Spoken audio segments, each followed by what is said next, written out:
আল্লাহ পাক রব্বুল আলামিন আমাদেরকে এনেছেন রমজান মুবারক মাসে, আমাদেরকে বসে কিছু কথা শোনার তৌফিক দান করেছেন, নামাজের পূর্ব প্রস্তুতি গ্রহণ করার তৌফিক দান করেছেন। সকলে সুমহান মালিকের দরবারে উঁচু কণ্ঠে কালিমাতুশ শুকর আদায় করে বলি আলহামদুলিল্লাহ। আল্লাহ পাক তৌফিক দান না করলে আমরা আসতে পারতাম? সর্বক্ষমতার মালিক কে? এই জন্য শুকরিয়া হবে কার? সবাই চিল্লান দিয়ে বলি আলহামদুলিল্লাহ। প্রিয় উপস্থিতি, পবিত্র রমজান মাস, সবরের মাস, দান সদকার মাস, যাকাত ফিতরার মাস। এই মাসে যত বেশি আমল করবেন আল্লাহ তাআলা 70 গুণ বাড়ায় দিবে। সুবহানাল্লাহ বলেন।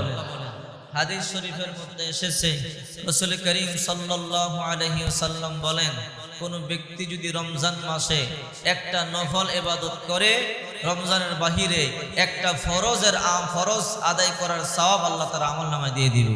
রাসূল করিম সাল্লাল্লাহু আলাইহি ওয়াসাল্লাম বলেন, কোন ব্যক্তি যদি রমজান মাসে একটা ফরজ আদায় করে, রমজান মাসে আল্লাহ তাআলা 70টা ফরজ আদায় করবার সওয়াব তার আমলনামায় দিয়ে দিবে। চিন্তা করে দেখেন, রমজানের দাম আছে না নাই? এই রমজান মাস দানের মাস। 1 টাকা দান করবেন, আল্লাহ 70 টাকা দান করার সমান সওয়াব দিবে। সুবহানাল্লাহ বলেন। আল্লাহ পাক রব্বুল আলামিন বলেন, হ্যাঁ আমার বান্দা বান্দিরা, আমি তোমাদেরকে সম্পদ দান করেছি, এই সম্পদ থেকে তোমরা দান করো, এই সম্পদ থেকে তোমরা সদকা করো। আর সাদাকাতু তারাদ্দুল বালা, এই দান সদকায় বালা মুসিবত দূর হয়। সুবহানাল্লাহ বলেন।